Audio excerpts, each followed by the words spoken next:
అరుణాచలం పంచభూతలింగ క్షేత్రాలలో ఒకటి.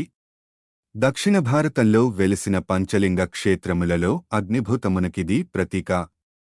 అరుణాచలం అనగా అరుణ అంటే ఎర్రని, అచలం అంటే కొండ. అరుణ అంటే పాపములను పరిహరించునది అని అర్థం. తమిళంలో తిరువణ్ణామలై అంటారు. ఇది చాలా గొప్ప పుణ్యక్షేత్రం. స్మరణ మాత్రం చేతనే ముక్తినొసగే క్షేత్రం. కాశీ, చిదంబరం, తిరువారూరుల కంటే మిన్నయని భక్తులు విశ్వసిస్తున్నారు. అరుణాచలం వేద పురాణాలలో కొనియాడిన క్షేత్రం. అరుణాచలేశ్వర దేవాలయం శివాజ్ఞచేత విశ్వకర్మచే నిర్మింపబడిందని, దాని చుట్టూ అరుణమనే పురం నిర్మింపబడినదని పురాణాలు తెలుపుతున్నాయి. అక్కడ జరగవలసిన పూజావిధానమంతా గౌతమ మహర్షి శివాజ్ఞ చేత ఏర్పాటు చేశారని స్కాంద పురాణాంతర్గతమైన అరుణాచల మహాత్మ్యం తెలుపుతుంది. ఈ కొండ శివుడని పురాణాలు తెలుపుచుండటం చేత ఈ కొండకు తూర్పున గల అరుణాచలేశ్వరాలయం కంటే ఈ కొండకే ఎక్కువ ప్రాధాన్యమియబడుతుంది. ఇది జ్యోతిర్లింగమని చెప్పుకొనబడుతుంది. ఇది తేజోలింగం గనుక అగ్నిక్షేత్రమంటారు.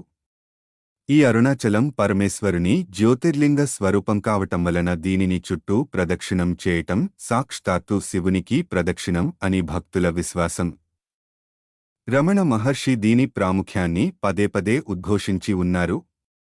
పాదచారులే శివస్మరణ గావిస్తూ ప్రదక్షిణ చేసేవారికి మహాపుణ్యం సిద్ధిస్తుందని మహాత్ముల వచనం. అందుచేత నిత్యం అన్నివేళలా ఎంతోమంది గిరిప్రదక్షిణం చేస్తూ ఉంటారు. గిరిపైన గల మహౌషధి ప్రభావం వల్ల శరీరానికి, శివస్మరణ వల్ల మనస్సుకు, శివానుగ్రహం వల్ల ఆధ్యాత్మిక జీవనానికి స్వస్థత చేకూరుతుందని భక్తుల నమ్మకం. రమణాశ్రమానికి 2 కిలోమీటర్లు దూరం వెళ్లిన తరువాత కుడివైపుకు తిరిగి రోడ్డుకి మధ్యలో వినాయకుడి గుడి వస్తుంది.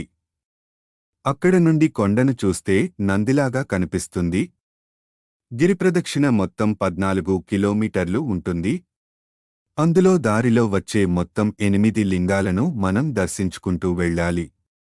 అరుణాచలంలో గిరి ప్రదక్షిణ మొదలుపెట్టడానికి ముందు తప్పనిసరిగా రాజగోపురం ముందు ఒక దీపం పెట్టి బయలుదేరండి. సంతానం కోసం వివాహం కానివారు గిరి ప్రదక్షిణలో దుర్వాస మహర్షి దేవాలయం పక్కన ఒక చెట్టుకు తాడు కడతారు. గిరి ప్రదక్షిణ కేవలం మనకు ఎడమవైపున మాత్రమే చెయ్యాలి. ఎందుకంటే కుడివైపు దేవతలు, సిద్ధులు అదృశ్య రూపంలో గిరికి ప్రదక్షిణ చేస్తుంటారు. కాబట్టి మనం వారికి ఎదురుగా వెళ్ళకూడదు. మరిన్ని వీడియోల కోసం మా ఛానల్కు సభ్యత్వాన్ని పొందండి. ధన్యవాదాలు.